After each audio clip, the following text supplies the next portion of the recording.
শুভ নববর্ষ 1432।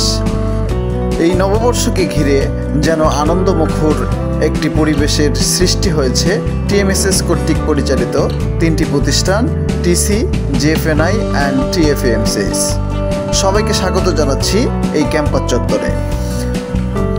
বর্ণাঢ্য শোভাযাত্রা আর মধ্য দিয়ে শিক্ষার্থীবৃন্দরা তাদের গ্রামীণ পরিবেশের হারিয়ে যাওয়া ঐতিহ্যকে যেন ফুটিয়ে তুলেছে বাংলা নববর্ষের এই প্রথম দিনে। নববর্ষকে ঘিরে আনন্দ শোভাযাত্রা, সাথে বাঙালির হারিয়ে যাওয়া কৃষাণীর সেই মাটির পাতিলে রান্না করা চিত্র যেন ফুটিয়ে তুলেছে। সাথে শিক্ষার্থীরা তাদের নববর্ষকে যেন নতুন রূপে সাজিয়েছে। গ্রামীণ ঐতিহ্যে যখন জমিদাররা তার কৃষাণীর থেকে তাদের বকেয়া পরিশোধ করার জন্য এই বৈশাখের আয়োজন করত, সেই চিত্রকেই যেন ফুটিয়ে তুলেছে আমাদের শিক্ষার্থীবৃন্দরা। পান্তা ইলিশের ভুরি ভোজনে যেন নাচে গানে ফুটিয়ে তুলেছে এক আনন্দমুখর পরিবেশ, যা তাদের মনকে মুগ্ধ করতেছে বিভিন্ন নাচের মধ্য দিয়ে। বাঙালি জাতিকে দেখিয়ে দিচ্ছে যে আনন্দের এই মুহূর্ত কেমন হয়।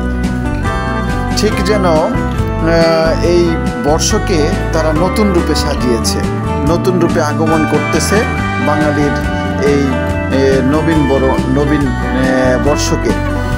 সবাইকে মনোমুগ্ধকর পরিবেশ সৃষ্টি করার জন্য বা মনকে নাড়া দেওয়ার জন্য বাঙালির যে হারিয়ে যাওয়া ঐতিহ্য, এই ঐতিহ্যকে নাচে গানের মধ্য দিয়ে যেন ঠিক ফুটিয়ে তুলতেছে নবীন শিক্ষার্থীরা।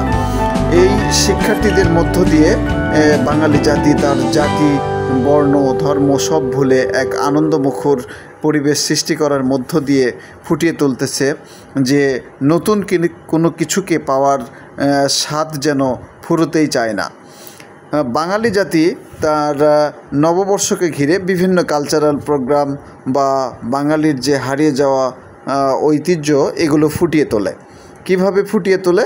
বাঙালির ঘরে ঘরে আজ নবীন উৎসবমুখর পরিবেশ এর মধ্য দিয়ে যেমন ফুটিয়ে উঠেছে আজকের টিএমএসএস কর্তৃক পরিচালিত তিনটি শিক্ষা প্রতিষ্ঠানের প্রাঙ্গণ।